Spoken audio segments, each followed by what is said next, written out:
Bismillahirrahmanirrahim, dear students. Welcome to the lecture recording of Professional Practices in Software Development course, 14 December 2020.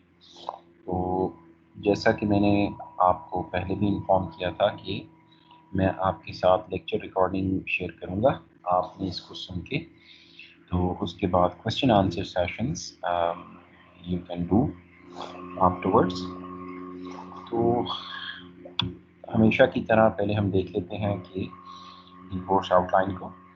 तो week 11 और इसमें हमने share 2 से करना है जी intellectual property rights, patents and copyrights. तो ये टॉपिक हमने करना है जो कि हम सारा बेस के चैप्टर 4 से कवर करेंगे और सेम कंटेंट्स आप फ्रैंक पॉट की किताब से भी पढ़ सकते हैं अगर आप इसे मज़ीद एक्सप्लोर करना चाहें।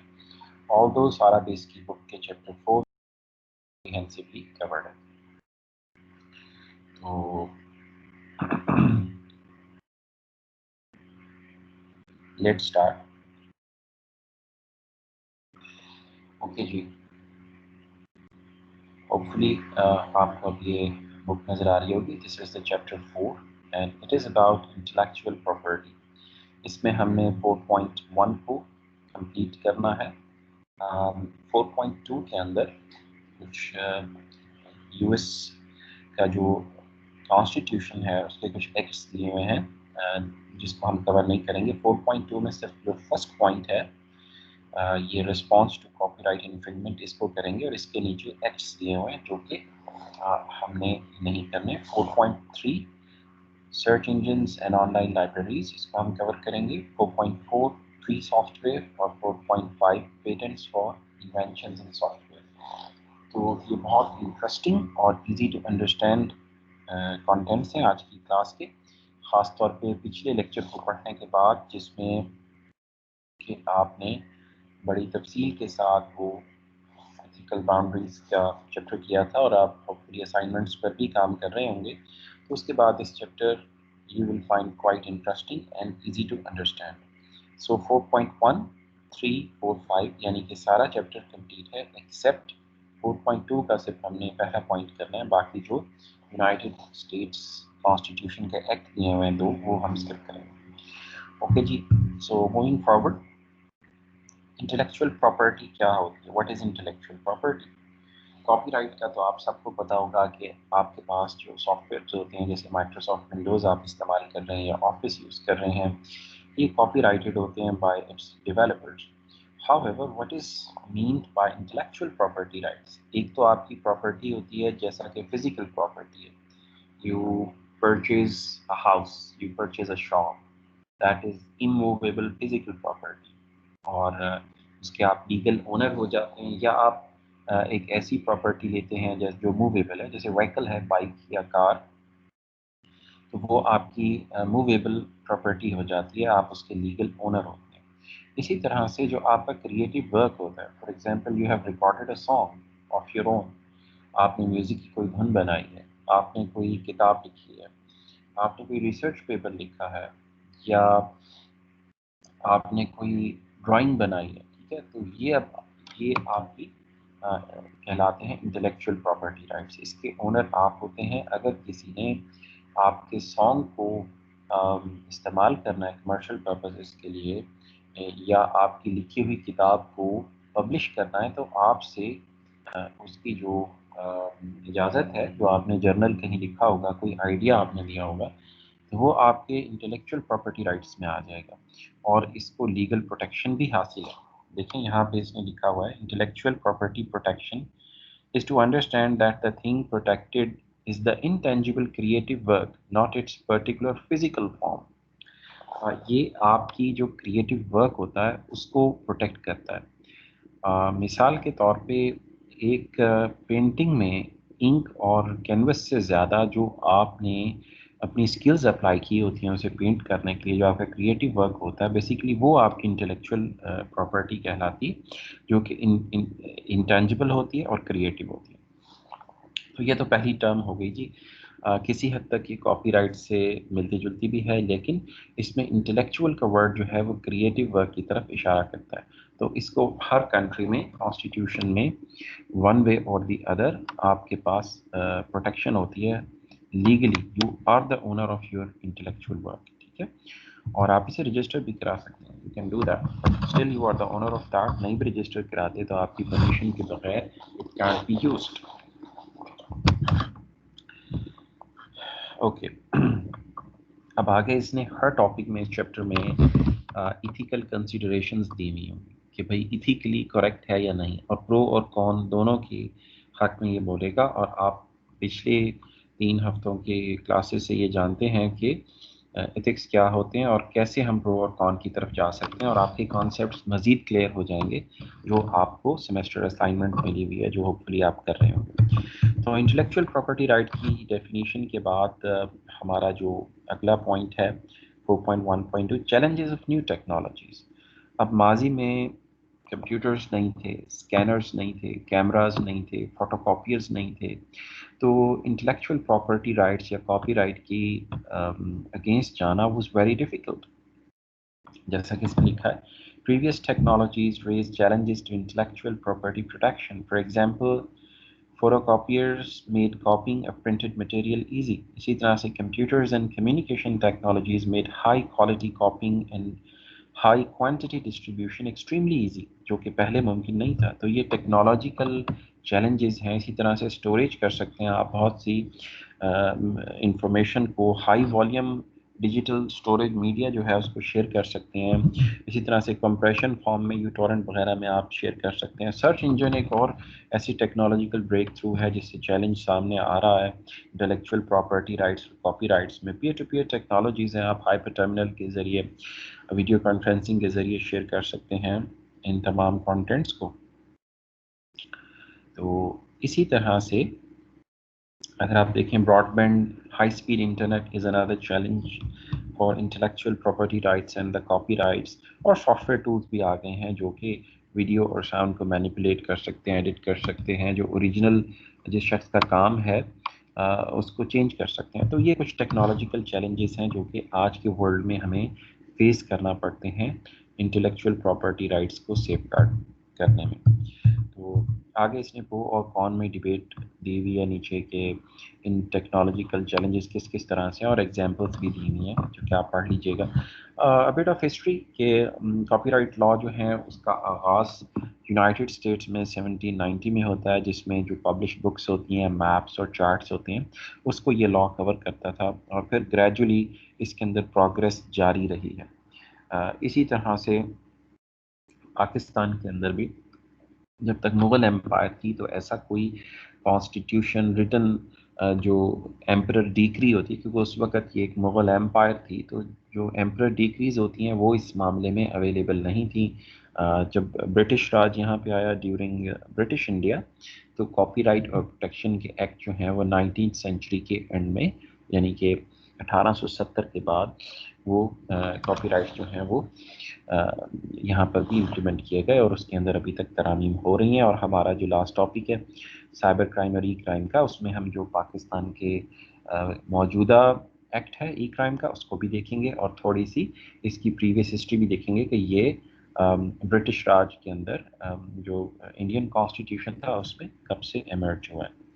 उसके बाद ये फेयर यूज़ डॉक्ट्राइन है। अगरचे इंटेलेक्चुअल आपका काम और कॉपीराइट्स जो हैं वो अप्लाई होते हैं, लेकिन कुछ केसेस में एग्जेम्पशन है।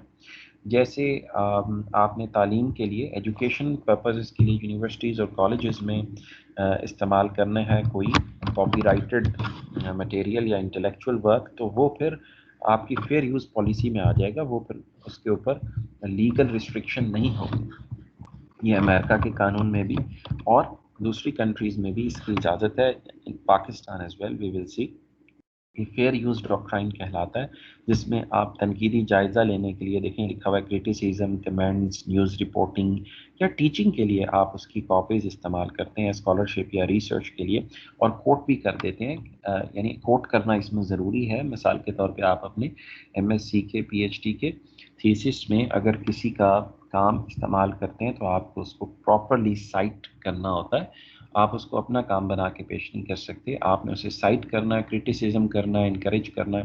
تو آپ اسکالرشپ اور ریسرچ میں وتھ پراپر سائٹیشن آپ اس کام کو استعمال کر سکتے ہیں. وہ فیئر یوزیج پالیسی کے اندر جو ہے وہ آ جاتا ہے. یا پبلک انٹرسٹ میں آپ کوئی نیوز جو ہے یا کسی کا کام شیئر کرتے ہیں تو وہ بھی آپ کی فیئر یوز پالیسی کے اندر آ جاتا ہے. شرط وہی ہے کہ آپ اسے پراپرلی سائٹ کریں, اور اس میں ایکسپلیسٹ پرمیشن کی بھی ضرورت نہیں ہوتی فیئر یوز ڈاکٹرائن کے اندر. تو آگے اس نے جی ایتھیکل آرگیومنٹس دیے ہوئے ہیں. تو ایتھیکل آرگیومنٹس اس نے تقریباً ہر ٹاپک کے بارے میں دیے ہوئے ہیں. تو یہاں پہ بھی یہ دے گا there is intrinsic fairness about the ethics of copying. کیا یہ کنفیوزنگ نہیں کہ فیئر یوز ڈاکٹرائن میں تو ہم کافی پرپزز کے لیے استعمال کر سکتے ہیں, لیکن کمرشل پرپزز کے لیے یا مانیٹری بینیفٹ کے لیے ہم نہیں یوز کر سکتے کسی دوسرے کا کام. تو اس کی ایتھیکل ڈائمینشنز کو اس نے یہاں پہ بڑی بریفلی لیکن کنسائزلی ڈسکشن کی ہے رائٹر نے, سارا بیس نے, کہ of movie theaters and website. اب اس نے دیکھیں آگے آرگیومنٹس دیے ہوئے ہیں کہ اگر بغیر پے کیے آپ تھیٹر پہ جا کے مووی دیکھیں اور ڈی وی ڈیز بھی آپ پائریٹڈ خرید لیں تو لوگ موویز بنانا ہی چھوڑ دیں گے, کیونکہ اس کے اندر ان کا فزیکل بینیفٹ نہیں ہوگا, اور اتنے سارے لوگ جو ہیں وہ اس انڈسٹری سے ایسوسیٹڈ ہیں. اسی طرح اگر پبلیشرز جو ہوتے ہیں, ہم پائریٹڈ بک لیں اور اوریجنل بکس نہ خریدیں تو جو پبلیشرز ہیں اور جو رائٹرز ہیں ان کو اپنی محنت کا صلہ نہیں ملے گا, اور لوگ نئی کتابیں پبلش کرنا, کوالٹی ورک چھوڑ دیں گے. تو اس نے یہاں پہ ایتھیکل آرگیومنٹس دیے ہیں اور لاجک بھی بیان کیا اس کے پیچھے. تو یہ اس کے اندر جو ہے وہ چیز موجود ہے. بریف سجیشنز فور انالائزنگ دا آرگیومنٹس اس نے اوپر پیش کیا اس ٹاپک کے اندر. اور دیکھیں آپ کے ذہن میں جو سوالات آ سکتے ہیں کہ جی میں کیوں پائریٹڈ چیز یوز کروں. اس نے کافی سارے کویشچنز لکھے ہیں کہ I can not afford to buy the software اور مووی, سو کیوں نہ میں پائریٹڈ یوز کروں. تو اس نے آرگیومنٹ دیا آگے کہ ہم بہت سی چیزیں زندگی میں افورڈ نہیں کر سکتے, تو یہ کوئی جسٹیفیکیشن نہیں. تو اس نے جو کویشچنز ایک عام انسان کے ذہن میں آتے ہیں ایتھیکل ڈائمینشنز میں, وہ کویشچنز بھی لکھے ہیں اور ساتھ ساتھ اس کے آنسرز بھی اس نے اس کے اندر کوٹ کیے ہوئے ہیں. اوکے, پھر اس نے کچھ سگنیفیکنٹ لیگل کیسز کی مثال دی ہے کہ کاپی رائٹ سے متعلق جو کچھ کمپنیز کے کیسز تھے بڑے پاپولر, وہ اس نے یہاں پہ جو ہیں وہ کوٹ کیے ہوئے ہیں, جو کہ آپ ان کیسز کو پڑھ سکتے ہیں اور ان کو سن سکتے ہیں. اوکے, ایک یہ بڑا مشہور سا سونی اور یونیورسل سٹی اسٹوڈیو کا کیس دیا ہوا 1984 کا, جو میں نے سننے کا ورڈ استعمال کیا, تو آپ یوٹیوب پہ اس کو سرچ کر سکتے ہیں. آل دو ناٹ نیسیسری, اس نے بڑی اس کی بریف سی ڈسکشن دی ہوئی ہے. اسی طرح اس کتاب میں مثال نہیں ہے, لیکن اگر آپ یوٹیوب پہ یا گوگل پہ سرچ کریں تو سن مائکرو سسٹم اور مائکروسافٹ کارپوریشن کا بڑا مشہور ایک کیس ہے, جو کہ جاوا لینگویج جو تھی وہ پروپرائٹری تھی سن مائکرو سسٹم کی. تو انہوں نے مائکروسافٹ پہ کیس کیا تھا کہ مائکروسافٹ نے اپنی ایک ورچوئل مشین بنائی تھی, جیسے جاوا ورچوئل مشین ہے اسی طرح کی ایک مائکروسافٹ ورچوئل مشین بنائی تھی, اور ساتھ ہی سی شارپ کے اندر بھی استعمال کیا تھا کچھ جاوا کی چیزیں. تو ان کا بڑا پاپولر سا کیس جو ہے وہ جاوا رن ٹائم اور جاوا ورچوئل مشین کی کاپی رائٹ انفرنگمنٹ کے اوپر مائکروسافٹ کے ساتھ چلتا رہا, اور پھر میوچول سیٹلمنٹ ہو گئی تھی. مائکروسافٹ نے پے کیا تھا ہیفٹی اماؤنٹ سن مائکرو سسٹمز کو, اور انہوں نے وہ کیس واپس لے لیا تھا. وہ بھی ایک پاپولر کیس اسٹڈی ہو سکتی ہے. یہ ایتھیکل ڈائمینشنز ہیں جی کاپی رائٹ اور انٹلیکچوئل پراپرٹی رائٹ کی. تو اسی طرح سے سیگا انٹرپرائز کا اس نے ریورس انجینئرنگ کا کیس یہاں پر ڈسکس کیا ہوا ہے. نیپسٹر کا کیس, میوزک کا کیس ڈسکس کیا ہوا ہے. یہ بڑے پاپولر کیسز ہیں جو آپ کو گوگل پہ بھی مل جاتے ہیں, اور یوٹیوب پہ بھی اس کی ویڈیوز ہیں, اور مائکروسافٹ اور سن مائکرو سسٹم کا میں نے اس میں ایڈ کر دیا. تو یہ آپ پڑھیے گا, بڑی انٹرسٹنگ سی یہاں پہ ایتھیکل ڈائمینشن کی انہوں نے کچھ کیسز کا ذکر کیا. 4.2 میں ہم نے صرف پہلا پوائنٹ کرنا ہے, وہ ہے رسپانسز ٹو کاپی رائٹ انفرنگمنٹ. آج کل جو کمپنیز ہیں وہ کافی ڈیفینسو اور اگریسو رسپانس دیتی ہیں کاپی رائٹ کے بارے میں, کیونکہ اسی کے ذریعے ہی تو کمپنیز نے ارن کرنا ہوتا ہے. اگر ان کی کاپی رائٹ انفرنگمنٹس ہوتی رہیں تو ان کا پروفٹ جو ہے وہ لوز ہوتا ہے, اور وہ پھر quality work लोगों को पेश नहीं कर सकते. The entertainment industry especially employs numerous approaches in its effort to prevent unauthorized use of its products. अब इसमें क्या है जी, टेक्नोलॉजी है जो कि डिटेक्ट करती है और रोकती है कॉपिंग से, पायरेसी से. इसमें लोगों को एजुकेशन देना भी शामिल होता है, लॉज का बताना भी शामिल होता है, और कॉपीराइट क्या होते हैं, इंटेलेक्चुअल प्रॉपर्टी राइट्स क्या होते हैं, इसका नॉलेज देना भी शामिल है. A variety of techniques for protecting software developed early with varying success. तो ये जो एग्रेसिव अप्रोच थी ये काफ़ी हद तक सक्सेसफुल साबित हुई है. तभी हम देखते हैं कि पब्लिशर्स बुक पब्लिश कर रहे हैं, मूवीज़ क्रिएट कर रहे हैं, because they are getting fair amount of profit from that industry. Although piracy है लेकिन कंट्रोल्ड है. ओके, लॉ इन्फोर्समेंट एजेंसीज जो हैं उन्होंने माजी में रेड्स की हैं जो अभी भी कंटिन्यू रहती हैं वेयर हाउसेस पे जहाँ पे कि सॉफ्टवेयर पायरेसी होती है. इसी तरह सॉफ्टवेयर इंडस्ट्री ऑर्गेनाइजेशन जो है उन्होंने एक डब सॉफ्टवेयर पुलिस बनाई हुई है जो कि बिजनेस ऑफिस में ज़्यादा एक्टिव होती है, जहाँ पे कि आपके साइबर क्राइम्स हो रहे होते हैं रेदर देन इंटरनेट पे, क्योंकि इंटरनेट पे बहुत ज़्यादा अफराद उसको इस्तेमाल करने की सैम्पल स्पेस बहुत लार्ज है. और जो पायरेट्स हैं, सॉफ्टवेयर पायरेट्स, उनकी जो सैम्पल स्पेस है वो क्वाइट स्मॉल है. तो अक्सर औकात यहाँ पे लॉ इन्फोर्समेंट एजेंसीज जो हैं वो अपना रोल प्ले करती हैं through the software industry organization. वो एक्टिवली पार्टिसिपेट करती हैं इस पायरेसी को क्रैक करने में. ओके जी, लॉ सूट्स और लॉबिंग दोनों के ज़रिए जो है एग्रेसिव अप्रोच को फॉलो किया हुआ है ओरिजिनल क्रिएटर्स ने, ताकि पायरेसी को रोका जा सके. तो डिजिटल राइट्स मैनेजमेंट या DRM ये क्या है जी, ये ऐसी टेक्नोलॉजीज हैं, these are a collection of techniques that control access to and uses of intellectual property rights in digital format. ठीक है, जिस तरह डिजिटल सिग्नेचर्स हैं आपके, और आप कीज के ज़रिए किसी सॉफ्टवेयर को एक्टिवेट करते हैं या ऑनलाइन एक्टिवेट करते हैं, ये सब किस में आ जाता है, digital right management technologies DRM के अंदर. तो इसमें हार्डवेयर और सॉफ्टवेयर बोथ फैसिलिटीज़ अवेलेबल होती हैं. हार्डवेयर के अंदर भी इस तरह की सहूलत रखी गई है जिससे कि पायरेसी को रोका जा सके. जैसे TPM सर्च कीजिएगा, ट्रस्टेड प्लेटफॉर्म मॉड्यूल, ये कीज़ जनरेट करता है, या उससे पहले माइक्रो प्रोसेसर में एक CPU नंबर होता था. तो ये ऐसे मेथड्स हैं और बहुत सी और टेक्निक्स हैं जिससे आप पायरेसी को रोकने की कोशिश करते हैं. आगे 4.2 में एक्ट दिए हैं 4.2.2 और 4.2.3. यूनाइटेड स्टेट्स कॉन्स्टिट्यूशन का जो कॉपीराइट एक्ट है वो दिया हुआ है. हम इसकी जगह पाकिस्तान का जो साइबर क्राइम एक्ट है उसको देखेंगे 15th और 16th वीक में. तो हमने इसके बाद जी 4.3 और रेस्ट ऑफ द चैप्टर हमने कवर करना है. 4.3 में डिस्कशन दी हुई है कि सर्च इंजन्स और ऑनलाइन लाइब्रेरीज. तो सर्च इंजन्स जब आप पढ़ोगे इसे, कॉपीराइट तो एक एसेंशियल एंटिटी है, लेकिन सर्च इंजन्स जो हैं वो क्या करते हैं कि वो कॉपीराइटेड मटेरियल जब आप सर्च करते हैं तो वो शो कर देते हैं. मिसाल के तौर पे बुक्स के कंटेंट्स, बहुत सी मिलियंस ऑफ बुक्स गूगल ने जो है वो स्कैन करके रखी हुई हैं. ऑल्दो वो आपको पूरी बुक डाउनलोड के लिए नहीं मिलती, लेकिन उसका कुछ पोर्शन आपको नज़र आ रहा होता है सर्च करने की सूरत में. इसी तरह से किसी की कोई इंटेलेक्चुअल प्रॉपर्टी है, कोई पेंटिंग है, कोई दूसरी चीज़ है, तो वो भी सर्च करने पर आपको बाज़-औक़ात मिल जाती है. तो क्या ऐसा करना इथिकल है और नहीं? और दूसरा सवाल है कि ऐसा करना लीगल भी है कि नहीं?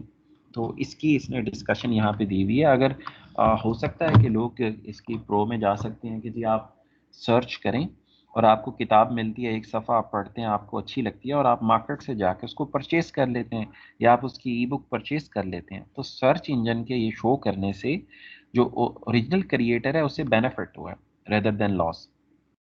तो ये एक लंबी बहस है.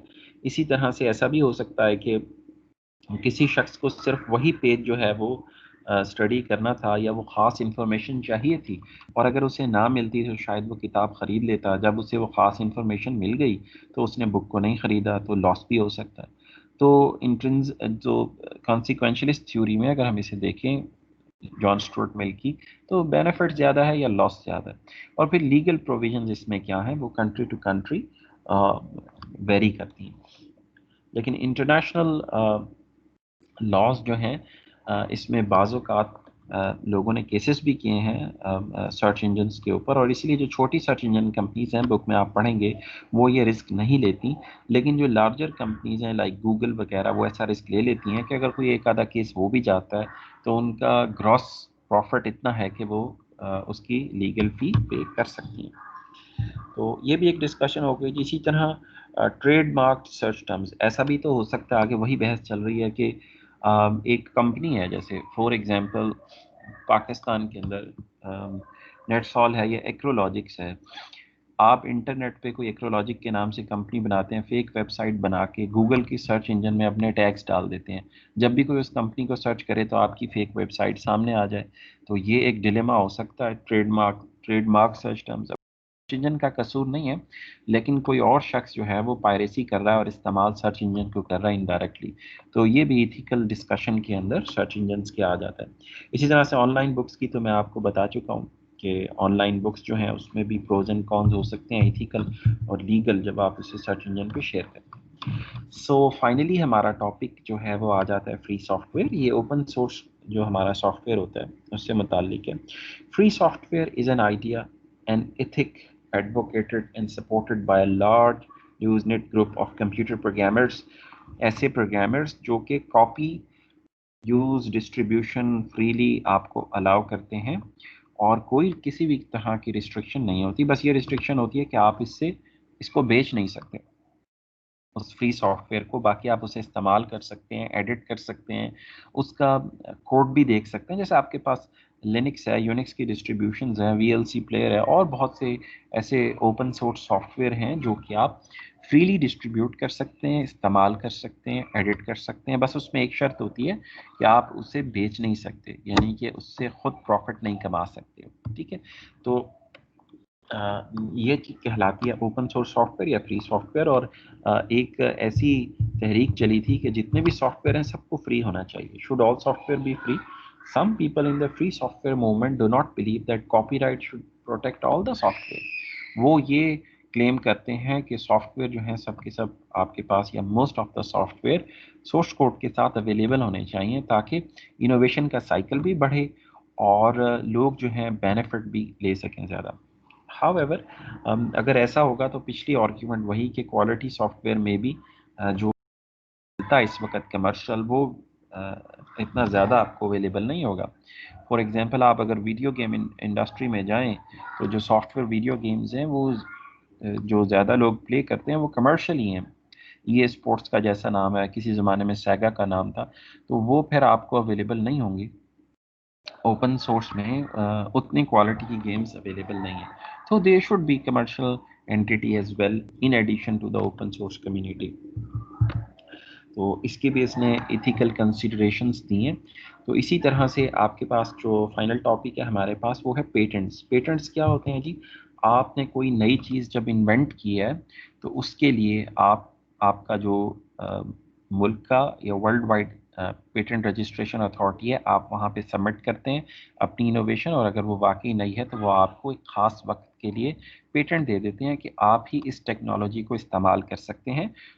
और अगर किसी और ने ये टेक्नोलॉजी इस्तेमाल करनी है तो आपको उसे उस कंपनी को आपको लाइसेंस फ़ी पे करना पड़ेगी, ताकि जो इनोवेटर है या ओरिजिनल क्रिएटर है उसको बराबर इसका बेनिफिट जो है वो मिल सके। तो ये चीज़ तो हो गई पेटेंट। और अभी इसने किताब में ये डिस्कशन दी हुई है कि जिस तरह गूगल है, एप्पल है, माइक्रोसॉफ्ट है, ये बिलियंस ऑफ डॉलर दे के छोटी डिफरेंट कंपनी से, स्मॉलर कंपनी से पेटेंट्स को ख़रीदते हैं। इसलिए नहीं कि उन्होंने इसे अपनी प्रोडक्ट्स में इस्तेमाल करना होता है, बल्कि एज अ वेपन इसको यूज़ करते हैं। यहाँ पे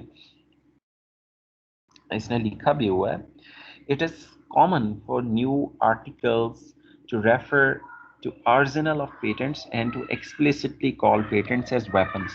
तो ये कंपनीज एक वेपन के तौर पे पेटेंट को इस्तेमाल करती है। मिसाल के तौर पे जैसे अभी हमने बात की थी कि बुक्स जो हैं, जिस तरह से आपको पता है कि गूगल के सर्च इंजन में बुक्स आती हैं, तो कोई पब्लिशर अगर गूगल को सू करता है तो गूगल के पास थाउजेंड्स ऑफ डिफरेंट पेटेंट्स होंगे, वो उस पब्लिशर को भी फ्यूचर में सू कर सकता है।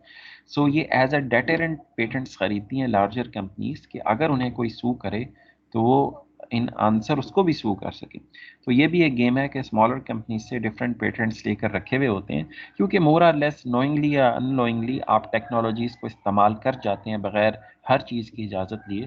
तो अगर कोई लीगल बैटल स्टार्ट करता है तो उसको कॉन्सिक्वेंसेस भी हो सकते हैं।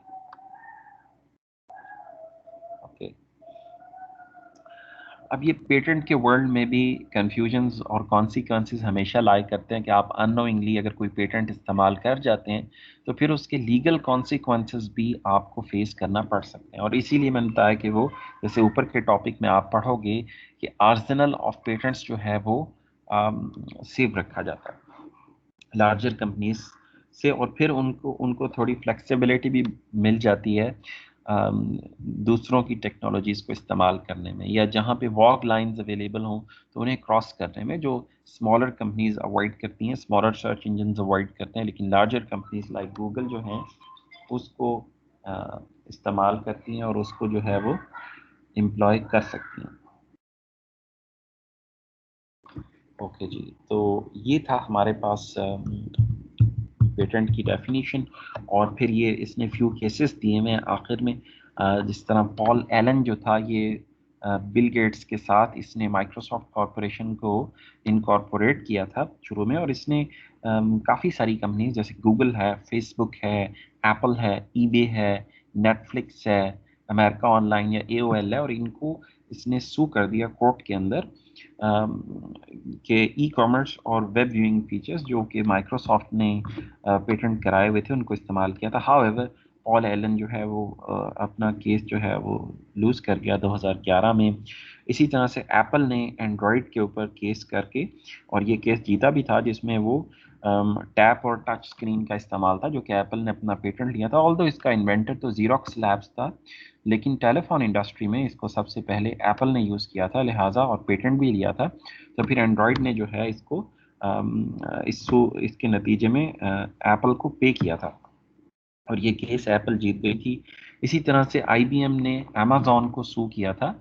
ये जो आपको ई कॉमर्स के अंदर सजेशन का फीचर नज़र आता है कि आपने एक किताब अगर ख़रीदी है, suppose you purchased a book of programming C++, तो फिर हो सकता है आपको जावा की बुक रिकमेंड करे आपके अकाउंट को अमेज़न। ये फीचर जो सजेशंस का है, ये IBM ने स्टार्ट किया था बैक इन 1994 इलेक्ट्रॉनिक कैटलॉग के नाम से, और इसे पेटेंट भी कराया था। तो बाद में ये फीचर अमेज़न ने इस्तेमाल किया और अमेज़न ये केस हार गया, और फिर उसने इवेंचुअली लाइसेंसिंग फ़ी पे की IBM को। तो इसी तरह से पेटेंट ट्रॉल भी करते हैं, यानी कि बहुत सी ऐसी कंपनीज होती हैं जो सिर्फ दूसरी कंपनी से पेटेंट खरीद कर अपने पास रख लेती हैं और फिर उन्हें प्रॉफिट पे सेल कर देती हैं। सो ये पेटेंट ट्रॉलिंग हो गया। ये वो ट्रॉल से मुराद है मूवमेंट में रहना। ये वो ट्रॉलिंग नहीं है जो हम फनी सेंस में इस्तेमाल करते हैं। ट्रॉलिंग मीन्स मूवमेंट में रहना। तो जिस तरह से कार ओनर्स जो हैं वो कार कलेक्ट करके आगे सेल कर देते हैं, या जिस तरह से प्रॉपर्टी डीलर्स प्रॉपर्टीज़ को कलेक्ट करके परचेज करके आगे सेल आउट कर देते हैं, तो इसी तरह से जो सॉफ्टवेयर पेटेंट्स होते हैं उनको भी कंपनीज ख़रीद कर तो आगे सेल आउट कर देती हैं। तो ये चीज़ कहलाती है पेटेंट ट्रॉलिंग। पेटेंट होने चाहिए कि नहीं होने चाहिए, इसमें कॉपीराइट होना चाहिए कि नहीं होना चाहिए, इंटेलेक्चुअल प्रॉपर्टी राइट होना चाहिए कि नहीं होना चाहिए, इथिकली इज इट राइट और रॉन्ग। तो इवेंचुअली आपकी डिस्कशन यहीं पहुंचेगी कि पेटेंट्स होने चाहिए, मेहनत करें और क्वालिटी वर्क प्रोड्यूस करें जिससे बाकी की दुनिया फ़ायदा ले सके। लेकिन इसने एक इसकी इथिकल डिस्कशन यहाँ पे दी हुई है, और अब आपको बहुत अच्छा पता है इन्वेंटिंग डिस्कवरिंग इमैनुअल कैंट और जॉन स्टुअर्ट मिल की थ्योरी से, जो कि रेस्ट ऑफ द बुक में डिफरेंट जगहों पे लॉ और इथिक्स की शक्ल में आपके सामने आती रहेगी। तो यहाँ पे ये चैप्टर एंड हो जाता है। तो इसमें बहुत जो हैं बुनियादी कॉन्सेप्ट्स थे। इसमें देखें हमने 3 चीज़ें इस चैप्टर के अंदर पढ़ी हैं जी, बुनियादी। एक तो था कि जी आपके पास इंटेलेक्चुअल प्रॉपर्टी राइट्स क्या होते हैं, कॉपीराइट्स क्या होते हैं, और पेटेंट्स क्या होते हैं। ठीक है, इसको हमने पढ़ा, इसकी एग्जांपल्स देखी, इनकी की टर्म्स देखी, और कुछ यहाँ पे केस स्टडीज़ भी दी हुई थी एप्पल की और माइक्रोसॉफ्ट की, IBM की, जो कि आपने इसमें देखी, और इथिकल डिस्कशन इस पूरे चैप्टर में दी हुई है, जो कि आप जब पढ़ेंगे तो आपकी जो असाइनमेंट है उसके सोल्यूशन में भी ये हेल्प आउट करेगी, क्योंकि इसमें बड़ी तफसील से इन्होंने प्रो और कॉन दोनों में बहुत सादा ज़बान में आपको ये क्वेश्चन आंसर की शक्ल में ये दिया हुआ है। तो it will definitely help you in the assignment जो कि आपको मिली हुई है लास्ट वीक से, उसके सोल्यूशन में भी ये हेल्प आउट करेगा। बहुत इसमें बुनियादी 3 कॉन्सेप्ट्स दिए हुए हैं जो इंटरेस्टिंग भी हैं एंड सिंपल टू अंडरस्टैंड। तो आप इसको पढ़िएगा और इंशाल्लाह हम नेक्स्ट क्लास में इसका क्वेश्चन आंसर सेशन करेंगे। तो see you in next class. Ji, take care and Allah Hafiz, dear students.